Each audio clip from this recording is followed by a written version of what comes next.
ટકાવારીનો ભ્રષ્ટાચાર ચાલે છે। તાલુકા મેજિસ્ટ્રેટ અને મામલતદાર શ્રી તરીકે અમે તમને આવેદનપત્ર આપીએ છીએ કે આની તપાસ કરવામાં આવે અને વિકાસના કામોમાં 25% જેટલી ટકાવારી લેવામાં આવી છે સત્તાધીશો દ્વારા અને પદાધિકારીઓ દ્વારા અને અધિકારીઓ દ્વારા એ તાત્કાલિક બંધ કરાવે એવી અમારી રજૂઆત છે। અમારી રજૂઆતને ધ્યાનમાં આપીને અમારા વાંસદા તાલુકાના લોકોને ન્યાય આપવો એવી અપેક્ષા છે। વાંસદા તાલુકાને બચાવો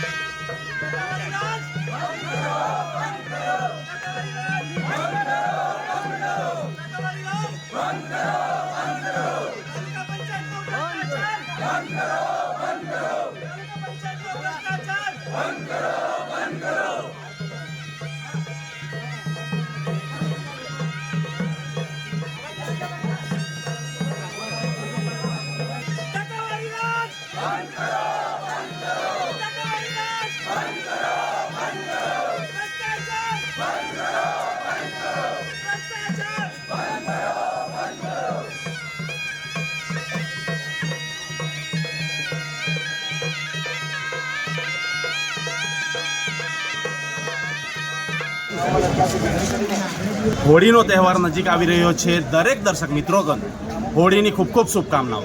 સાથે સાથે જે વાંસદા તાલુકામાં જે ચાલી રહ્યો છે જે ભ્રષ્ટાચારને આજે જ્યારે નાથવા માટે જ્યારે વાંસદા ચીખલીના ધારાસભ્ય આનંદભાઈએ જ્યારે પહેલ ઉઠાવી છે, જ્યારે એમની પર જ્યારે મુદ્દા આવ્યા છે ભ્રષ્ટાચારના, ત્યારે આજરોજ મોટી સંખ્યામાં કોંગ્રેસ દ્વારા અને આનંદભાઈ દ્વારા આજે જે ભ્રષ્ટાચારનો વિરોધ કરવામાં આવી રહ્યો છે અને મોટી સંખ્યામાં તાલુકા પંચાયત કચેરીએ ઉપસ્થિત રહ્યા છે।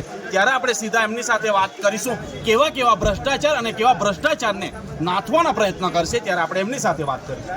જે ભ્રષ્ટાચારની વાત આવે છે, શું કહેશો, કયા ભ્રષ્ટાચાર?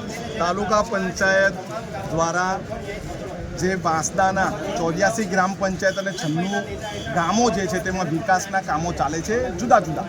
15% વિવેકાધીનની ગ્રાન્ટ હોય, તાલુકા પંચાયતની 15માં નાણાં પંચની ગ્રાન્ટ હોય, ટ્રાઇબલ સપ્લાનની ગ્રાન્ટ હોય કે નરેગાની ગ્રાન્ટ હોય, એટીવીટીની ગ્રાન્ટ હોય કે કોઈ પણ પ્રકારની જિલ્લા કક્ષાની ગ્રાન્ટો આવતી હોય છે, એના ઉપર ટકાવારી તાલુકા પંચાયતના અધિકારી અને પદાધિકારી દ્વારા લેવામાં આવે છે। અને એ ટકાવારી એટલી ઊંચી છે કે એક કામના 25% લેવામાં આવે છે। એટલે 1 લાખ રૂપિયાનું કામ હોય તો 25,000 રૂપિયા ટકાવારીના જ આપવામાં એટલે 75,000 રૂપિયાની કામગીરી થાય છે ને એની ગુણવત્તા જળવાતી નથી. ઘણી બધી ફરિયાદો મળી. ત્યારબાદ અમે આજે તાલુકા કોંગ્રેસ સમિતિની આગેવાનમાં રેલી કાઢી. હોળીનો તહેવાર પણ નજીક આવે છે એટલે ભ્રષ્ટાચારની હોળી એવું નામ આપીને અમે મામલતદારશ્રીને આવેદનપત્ર આપ્યું અને તાલુકા પંચાયતના પટાંગણમાં બેસીને અમે વિરોધ પ્રદર્શન પણ કર્યું. જો અમારી માંગણી સ્વીકારવામાં ન આવે ને ટકાવારી 0 ન થાય ત્યાં સુધી અમારું આંદોલન ચાલુ રહેશે. જે કંઈક વાત કરવામાં આવી, ભાજપ કોંગ્રેસની વાત કરવામાં આવી કે જો ભાજપમાં જોડાશે તો કામ થશે, કોંગ્રેસમાં જોડાશે તો કંઈક ટકાવારીની વાત કરવામાં આવી. એ શું મુદ્દો? ઘણા બધા સરપંચો એવા છે જે મોટે ભાગે કોંગ્રેસ પ્રેરિત છે અથવા કોંગ્રેસની વિચારધારા સાથે ભરેલા છે. એવા સરપંચોને એવું પણ કહેવામાં આવે છે જો અમારી સાથે જોડાશો તો તમને વધારે કામ આપવામાં આવશે. તમે અત્યારે તાલુકા પંચાયતમાં જોઈને આખા તાલુકાનું સર્વેયું કાઢો કે કયા કયા કામોને વધારે કામ મળે છે અને કયા કયા ગામોને વધારે કામ નથી મળતા. એનાથી જ તમને ખબર પડી જશે કે ભ્રષ્ટાચાર ક્યાં છે અને ક્યાં નથી.